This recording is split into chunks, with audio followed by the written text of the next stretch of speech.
Continuamos en la lámina 9 de la ficha 20 para ver esta calidad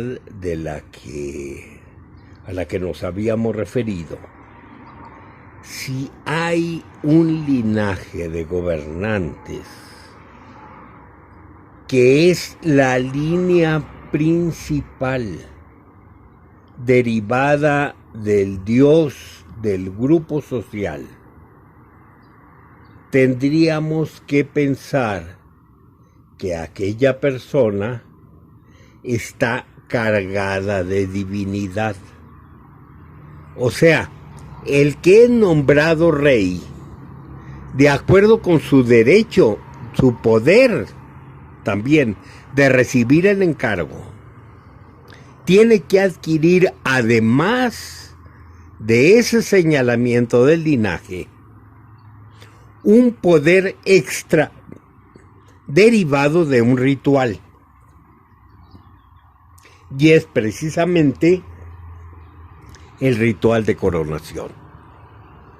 Vamos a ver entre los discursos que se dan a Tlatoani recién electo si existe algo de esto. La fuente es el libro sexto de Sahagún, que es, como hemos visto en repetidas ocasiones, el libro de los discursos de los Huehuetlactoli.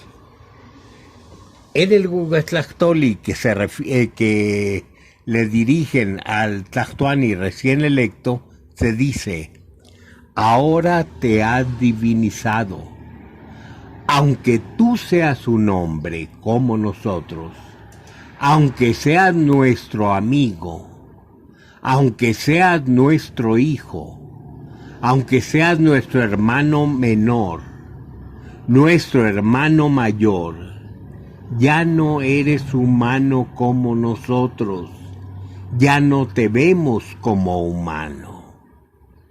En este caso, he traducido lo más literalmente posible la parte que está señalada en el recuadro del folio 44 recto del libro sexto. Es una traducción directa. Le están diciendo que ya no es humano. Antes tuvo una determinada posición en la sociedad. Ahora ha cambiado con esto. Vamos a ver otro discurso. En otro discurso se refieren al muerto, ya cuando el Tlatoani muere. Aquí lo vemos en una representación en que está envuelto en papel, está todo atado, el bulto del muerto, sus banderas que lo ligan al mundo de la muerte, un montón de ofrendas que se le hacen, destacan obviamente las de frijol. Entonces ya está listo para ser cremado y se dice, ya no tiene madre, ya no tiene padre, la cola, el ala. Recordemos qué significa la cola y el ala. Es la parte de la sociedad que está compuesta por los Macehualtin, por los plebeyos. O sea, los plebeyos se quedaron sin padre y sin madre. Y ya no tiene ojos, ya no tiene oídos, ya no tiene corazón el agua, el cerro.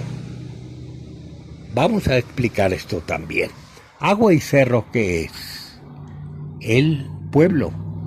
Agua y cerro, ¿qué es? También es el monte sagrado del que proviene el pueblo. Pero el Tlatoani también es Altépetl. Entonces, es una unidad, como vamos a ver ahorita, del monte sagrado trasladado a una población y trasladado al gobernante de esa población. ¿Qué es lo que pasa?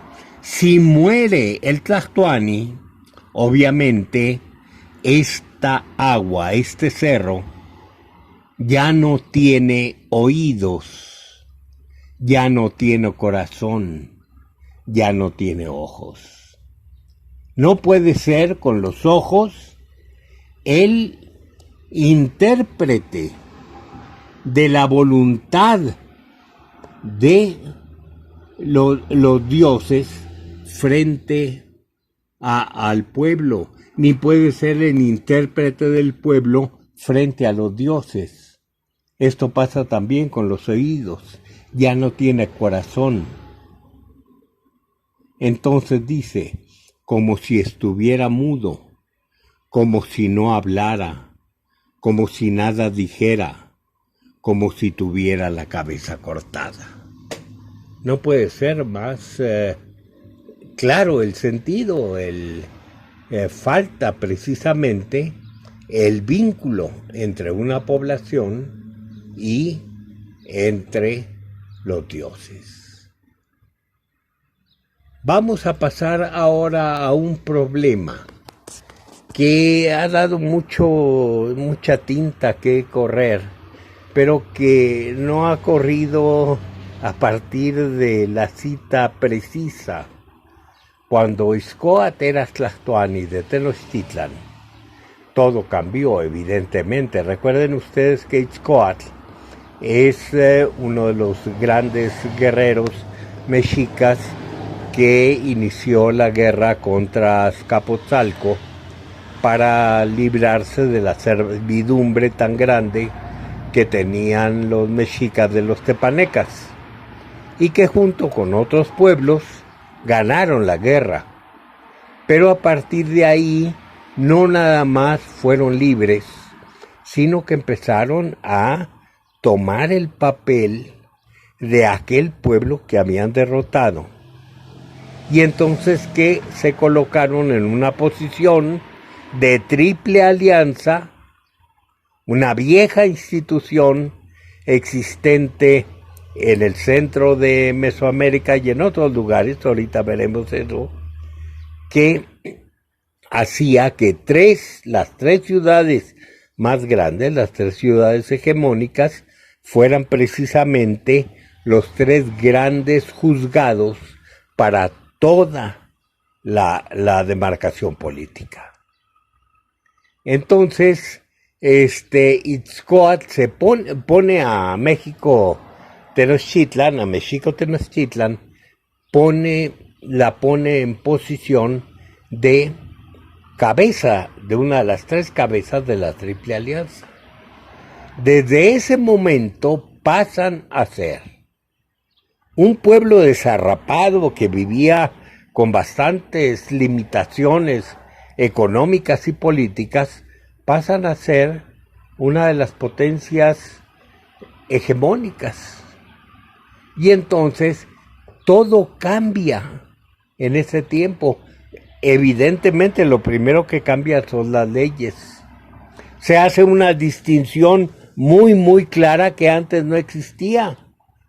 No existía a tal extremo. Eran nobles y eran plebeyos, pero no había mucha distinción, eran pobretones todos. Ya ahora no, ahora se dice los nobles tienen que recibir un trato mucho más digno de los plebeyos. Las diferencias económicas se establecen, cambian las leyes para los funcionarios, cambia muchísimas cosas, el control de las escuelas, en fin, es toda una transformación social, política, económica, que establecen tanto Ixcoatl como su sucesor Motecuxoma Ilhuicamina, el primer Moctezuma. Entonces, una de las medidas que toma es muy extraña, aparentemente. Quema todos los libros de historia. Recoge los libros de historia y los quema.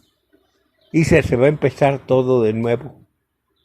Y entonces no han faltado quienes digan que esto es una vergüenza ante la historia pasada, que los señalaba como pobretones, y que ya a partir de entonces es otro tipo de historia que tiene que desconocer la primera.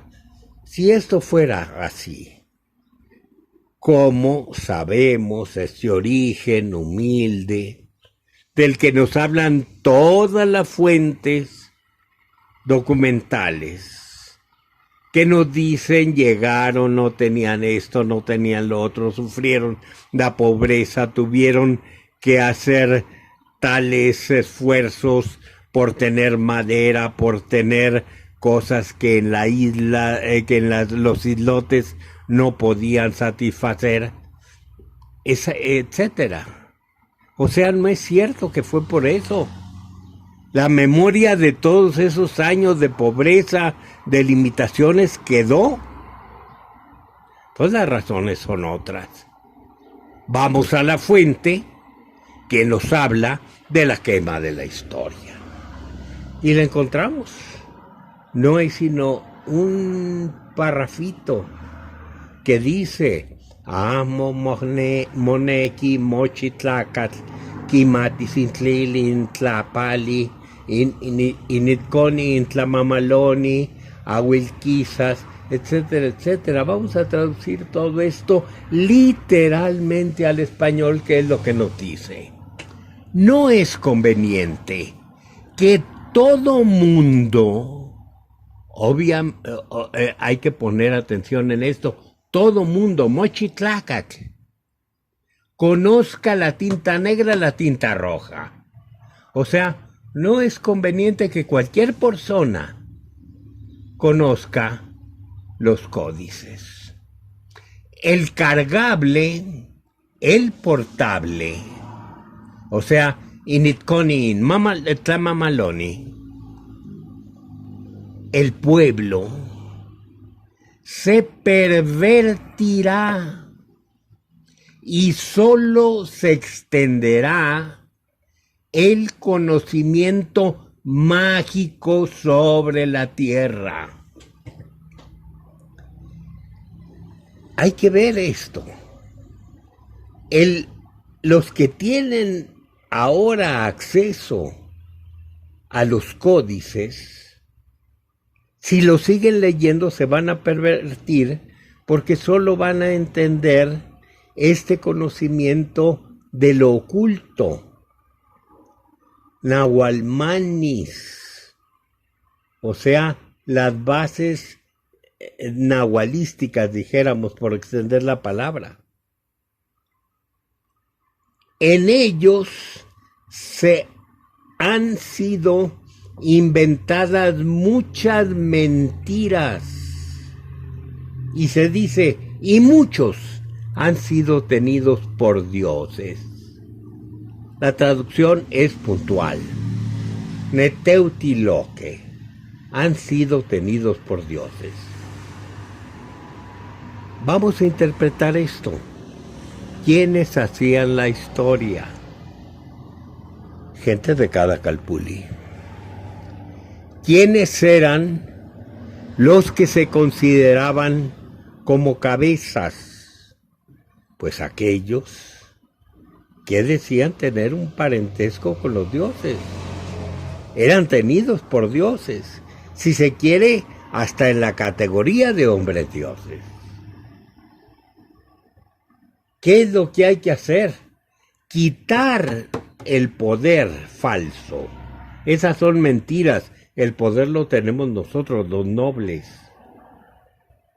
Entonces se acaba este poder de los líderes de los calpulli. ¿Y qué va a suceder? Que ahora nosotros vamos a llevar el control de la historia. ¿Por qué? Porque un códice no es nada más un registro, como si nosotros pensáramos en un libro de historia. Sí, obviamente es un libro de historia, pero es un libro sagrado.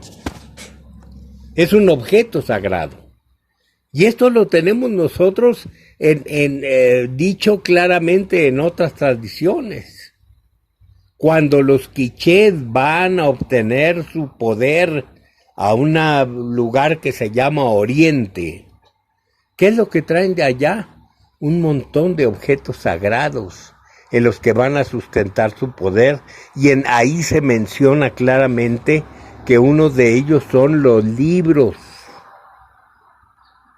Entonces recogen todos los libros, toda la fuente de poder de estos que son tenidos por dioses, se queman, y ya con esto no cualquiera se va a dedicar al conocimiento de la historia. No cualquiera va a tener el poder de crear mentiras a juicio de Scott, mentiras con las cuales justifica el poder, aparte del que instauramos nosotros como nobles. Una centralización del poder. Tenemos aquí un conjunto de requisitos que llevan a una persona al poder. Es una sociedad de linaje, es una sociedad machista, no puede haber reinas propiamente, se mencionan pero en una forma excepcional, verdaderamente excepcional. En Mesoamérica el poder es muy muy masculino. Lo que se llaman reinas en realidad son consortes del rey, pero ellas no ejercen el poder. Entonces, si empezamos por el ángulo superior izquierdo, tendríamos el linaje. Se habla incluso de un linaje, el alma fuego heredado de Quetzalcóatl.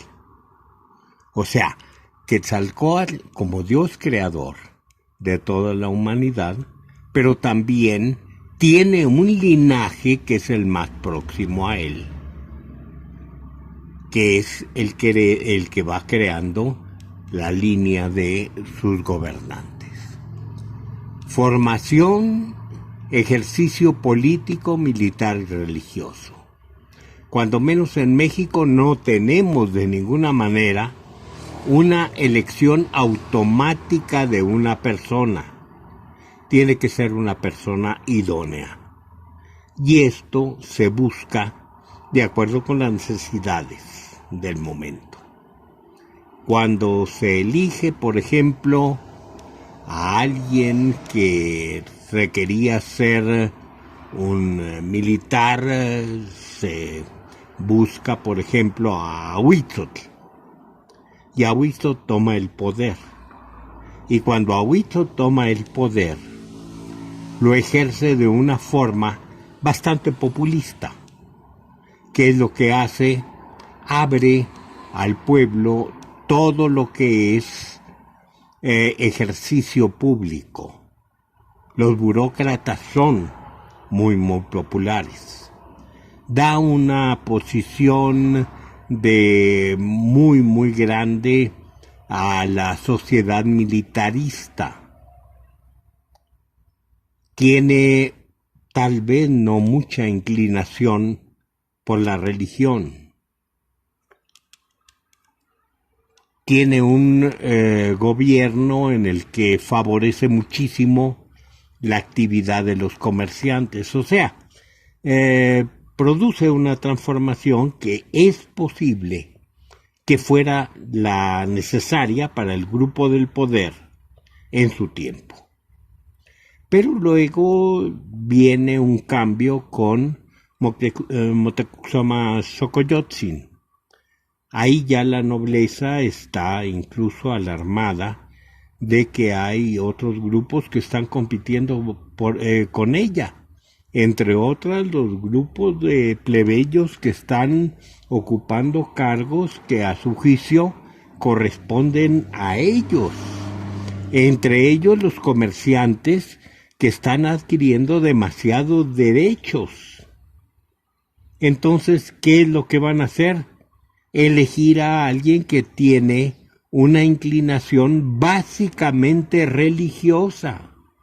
Ya no es tanto el militarote, sino ahora sería el devoto.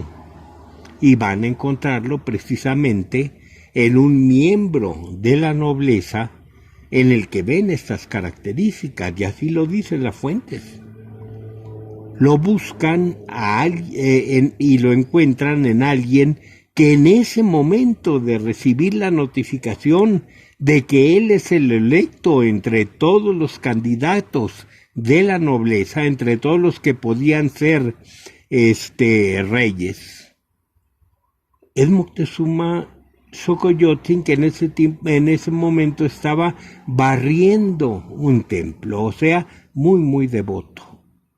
¿Y cuáles son las primeras acciones de Moctezuma Xocoyotzin? Precisamente acabar con todo lo que los nobles juzgaban que era un desatino del gobernante anterior.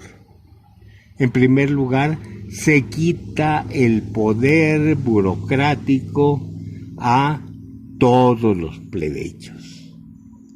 Tienen que ser ahora, para ocupar cualquier cargo en el palacio, tienen que ser hijos de nobles, obviamente mejor alimentados, que midan tanto de altura, no cualquiera.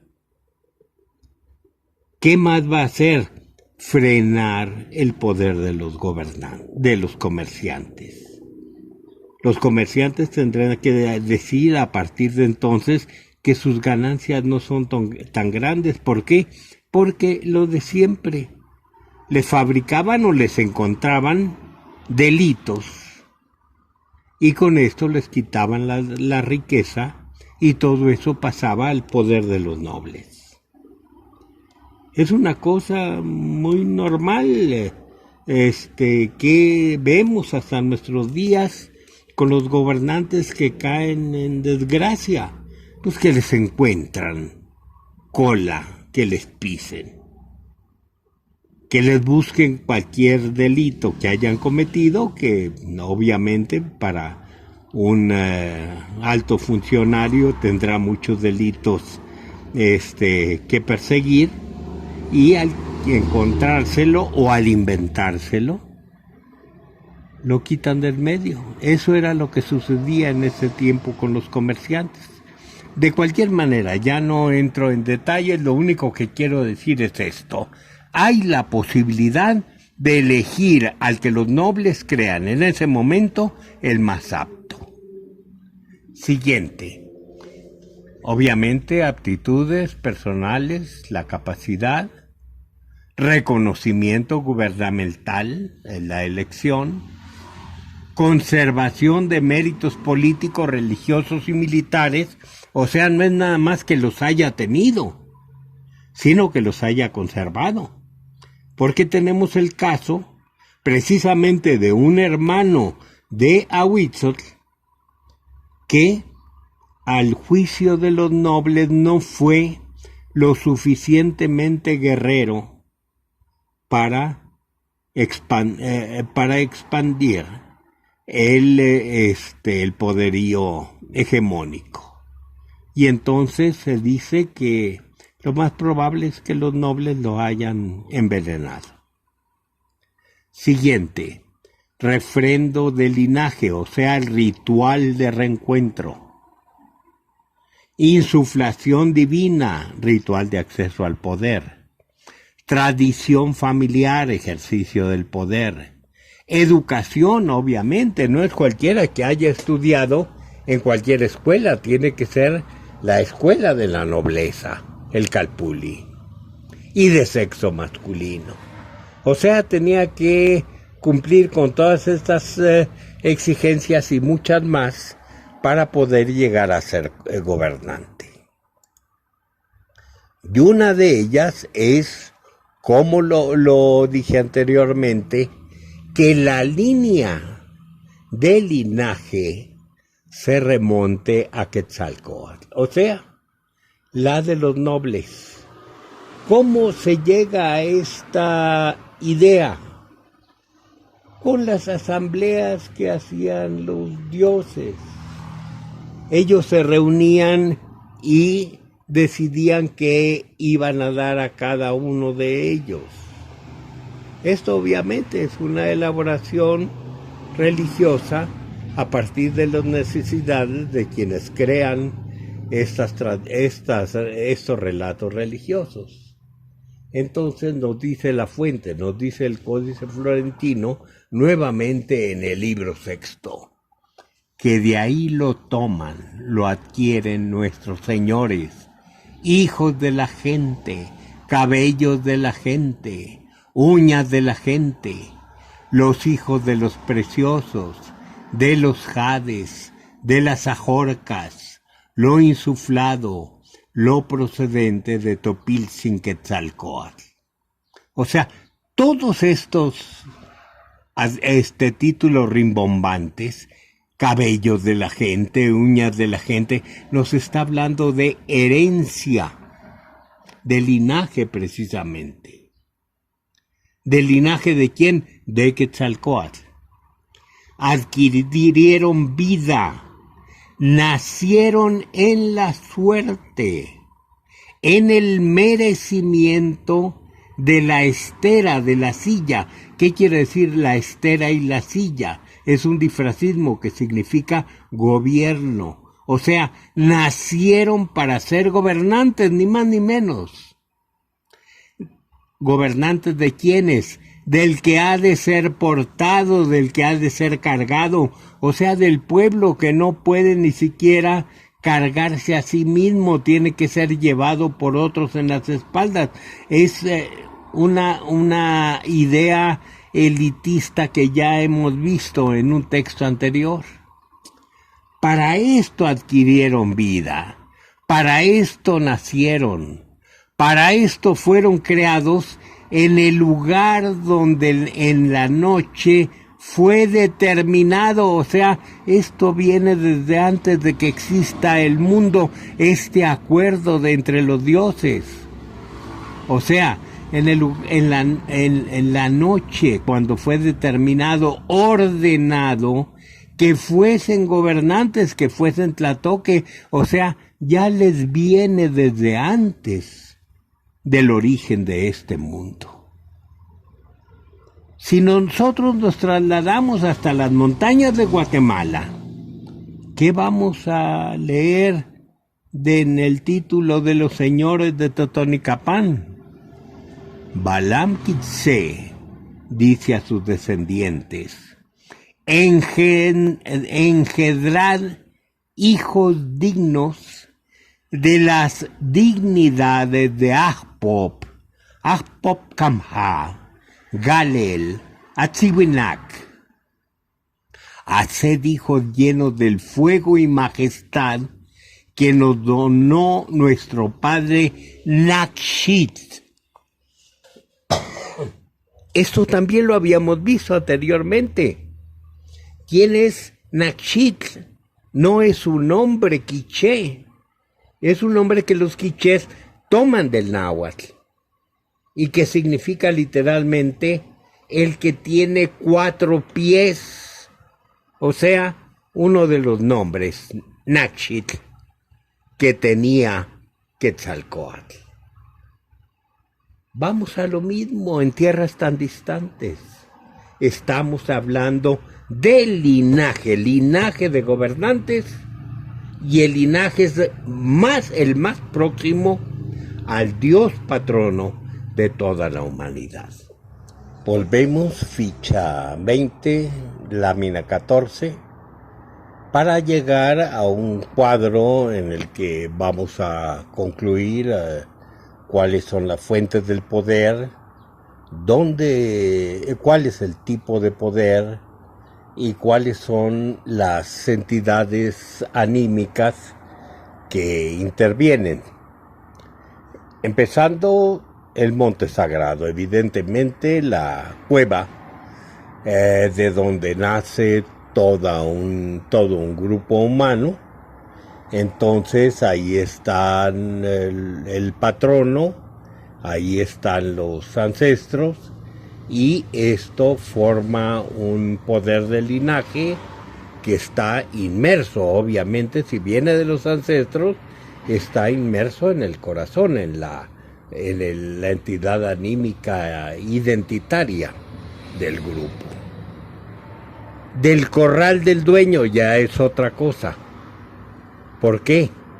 Porque aparte de esto, se supone que esta gente que tiene capacidades de gobernar ha recibido un poder que comparte con alguien que es capaz de gobernar. Entonces, ya esto es un alma individualizante. Vamos a suponer lo que habíamos visto del rayo. Una persona que nace bajo la gracia, dijéramos, con una calidad derivada del rayo que no es la de su dios patrono, es otra entidad extra y que le afecta individualmente, no como individuo del grupo,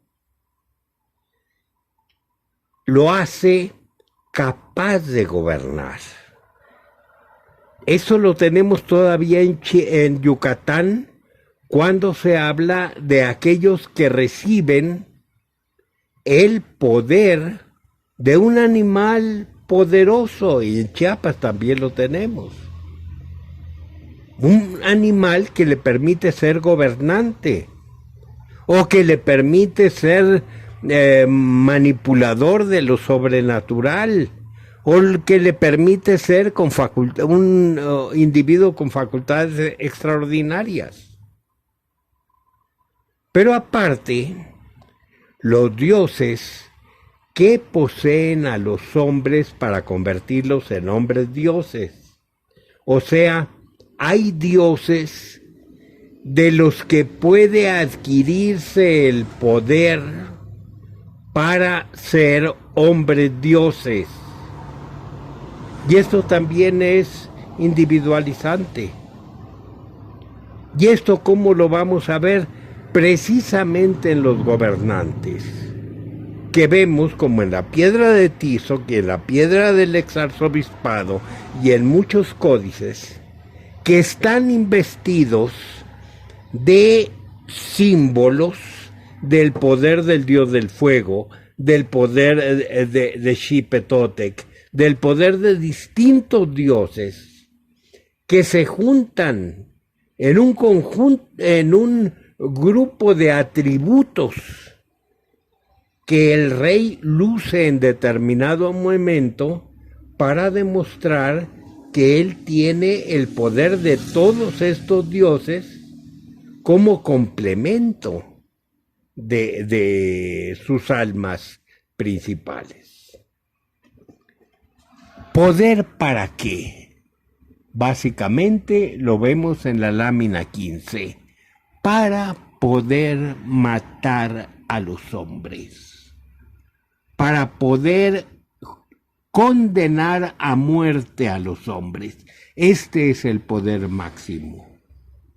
Alguien que no tiene este poder no puede o no tiene la delegación para este poder, no puede decidir qué hombres deben morir.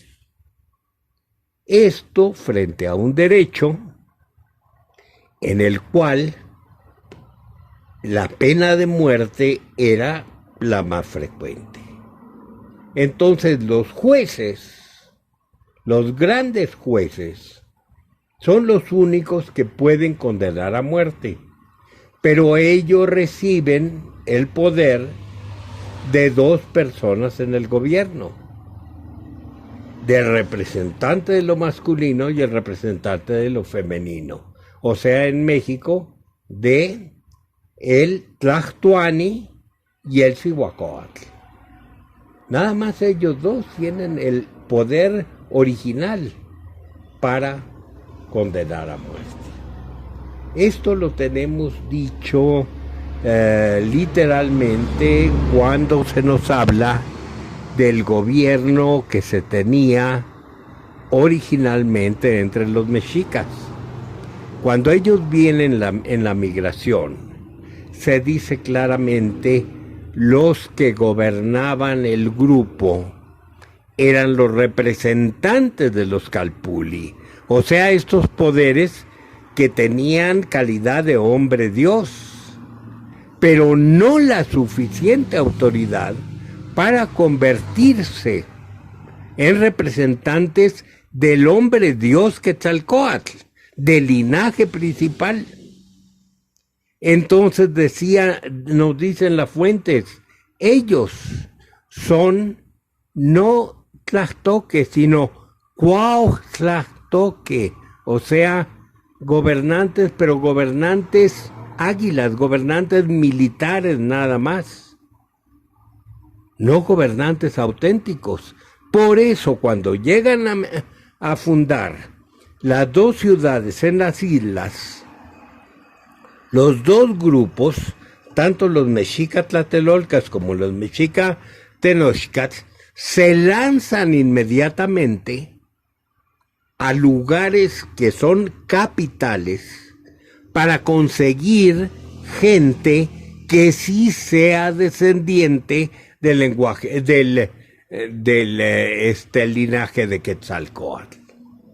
Y es cuando van los tlatelolcas a Azcapotzalco, que era el pueblo que los tenía sojuzgados. Y ahí van y suplican que les den a un hijo de reyes que tenga, obviamente, ese linaje que ellos necesitan para convertirlo en su propio rey. Y los mexicas de Tenochtitlan, los tenochcas, hacen exactamente lo mismo, nada más que ellos van a Culhuacán. Y en Culhuacán es donde van a conseguir a un hijo de reyes, a Camapixtli, que es el que va a instaurar el linaje de Quetzalcóatl en México Tenochtitlan. ¿Cómo lo hace? Pues muy fácilmente. Él lleva una consorte, Ilancuaitl, que según algunas fuentes ya es una anciana, ya no puede generar hijos. Entonces lo que se hace es que él pide a todos los jefes de los calpuli que le den a sus hijas como esposas. Y le dan, se supone que cada uno de ellos, cuando menos una hija. Y entonces él preña a esas hijas. Y cuando van a ser uno de sus hijos, lo hacen pasar entre las piernas de Ilancuaitl, que era la madre que no podía ya engendrar.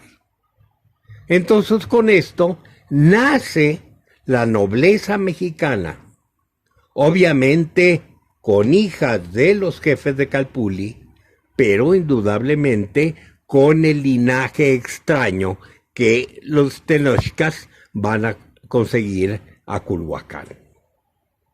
Entonces ya desde la época en que ellos se instauran como gobernados por un verdadero Tlactuani, es cuando van a tener el poder pleno para ejercer el derecho penal, entre otras cosas. Entonces en la lámina vemos los juzgados, los jueces, perdón, y también tenemos los condenados en unos casos por embriaguez. Fíjense ustedes en la parte de abajo, en la lámina del códice, en el fragmento de la lámina del códice mendocino, hay al menos 3 que reciben la condena a muerte por borrachos. Los 3 tienen el tazón con la marca de la luna del Yacametzli, que indica que es pulque lo que bebieron. Abajo un ladrón y a la derecha tenemos un par de adúlteros, la representación es obvia ahí, y se mueren cuando menos los adúlteros y el ladrón apedreados. Ahí tenemos los símbolos de la piedra. Volvemos a la idea esta de las proyecciones del anecúmeno. El monte sagrado, el original, el que sirve para todo el mundo, tiene sus proyecciones en los 4 extremos de la tierra. Estamos hablando del anecúmeno.